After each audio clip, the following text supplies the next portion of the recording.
Para este servidor es un placer compartir con ustedes la palabra de Dios. ¿Qué está pasando en el mundo? ¿Por qué tantos vientos de guerra? ¿Qué está ocurriendo? Realmente Dios lo que quiere es llamar nuestra atención, la atención de la humanidad entera. Tu atención. ¿Por qué? Porque los días ya son finales, estamos en los últimos días de este planeta. Hace poco tiempo estuve predicando en un pueblo de unos 30.000 habitantes y en la congregación solo habían 30 miembros. Ahí usted puede sacar más o menos la cuenta del interés que hay en el mundo en cuanto a la predicación del Evangelio, en cuanto a buscar la santidad. Lo interesante es que la Biblia profetiza que en los últimos días el mundo se volverá religioso. Y usted dirá, ¿cómo va a ser, hermano Oliver? Sí, así como se lo estoy diciendo. Acompáñeme, por favor, a Apocalipsis capítulo 13, versículo 12. Dice la Santa Escritura: y ejerce toda la autoridad de la primera bestia en presencia de ella. Y noten esta parte: y hace que la tierra y los moradores de ella adoren a la primera bestia, cuya herida mortal fue sanada. ¿Pudieron notar? Toda la tierra en adoración. Que toda la tierra adore, dice el pasaje. O sea, en los últimos días, el mundo entero se volverá religioso. Y usted preguntará, ¿y cómo es posible eso, hermano Oliver? Habiendo ahora mismo esa situación de que la gente no busca las cosas de Dios. Pues, en realidad, tiene que venir una gran crisis. Eso es lo que profetiza la Biblia. Tiene que venir una crisis enorme.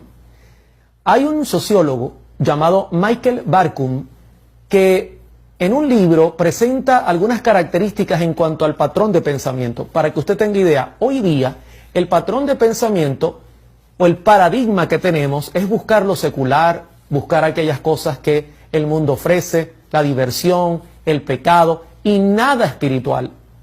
Este sociólogo, que no escribe para el cristianismo, lo que hace es un estudio, él dice que hay dos formas de que el hombre cambie su patrón de pensamiento. Una de ellas es a través de muchos años, pero sabemos que esa no es nuestra opción, porque todas las señales se están produciendo de manera muy rápida. Ahora, la otra opción que él ofrece y que él presenta después de sus estudios es que venga una gran crisis que cambie el panorama del mundo y entonces la gente de manera inmediata se vuelva religiosa. Quiero compartir dos citas de su libro. Dice: los desastres crean condiciones particularmente propicias para la alteración rápida de los sistemas de creencia. Por lo tanto, podemos decir que los desastres crean condiciones particularmente propicias para que ocurran cambios rápidos de paradigmas. En pocas palabras, los desastres, las grandes crisis, pueden crear un cambio rápido en el pensamiento. El mundo que está perdido en los pecados, que está frío, de repente se puede volver rápidamente religioso. Otra cita interesante: los desastres ofrecen circunstancias naturales inusuales para la adopción súbita de nuevas creencias. La adopción súbita de nuevas creencias. Un cambio inmediato, un cambio súbito. No que necesite mucho tiempo, sino que repentinamente una gran crisis mundial hace que el mundo se vuelva religioso, como lo presenta Apocalipsis 13.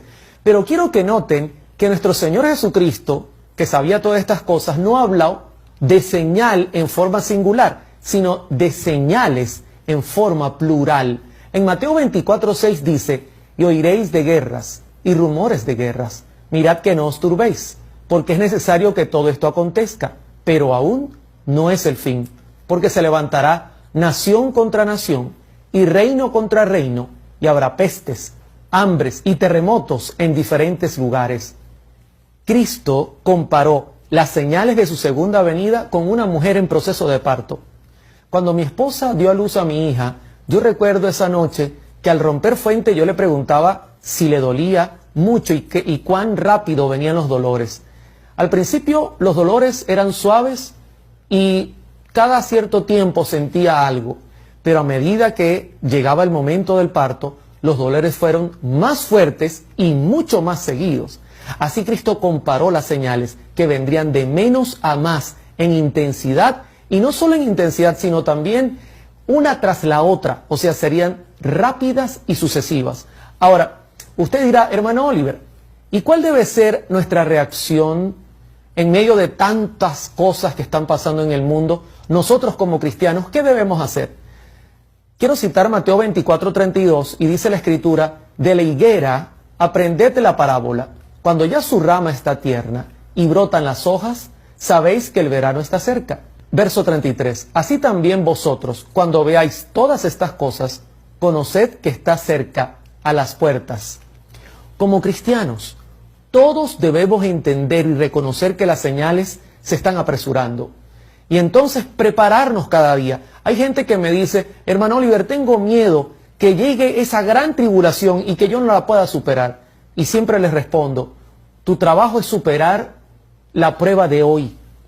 Si tú pasas la prueba de hoy y te concentras luego mañana en la prueba de mañana y así sucesivamente, cuando llegue el momento de la gran prueba estarás listo y podrás superarla. Ahora, lo interesante es que no solamente nosotros necesitamos prepararnos, sino también advertir al mundo. Y esto es un problema que me tiene muy preocupado, ya que últimamente veo que nuestros sermones parecieran no alertar, parecieran hablar de tranquilidad, hablar de confianza, solo hablar del amor de Dios, de la justicia de Dios, cuando tenemos un mensaje único que predicar.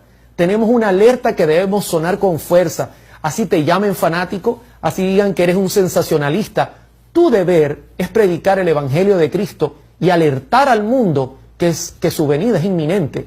Quiero aprovechar y citar lo que vio el profeta Ezequiel en el capítulo 33, verso 6.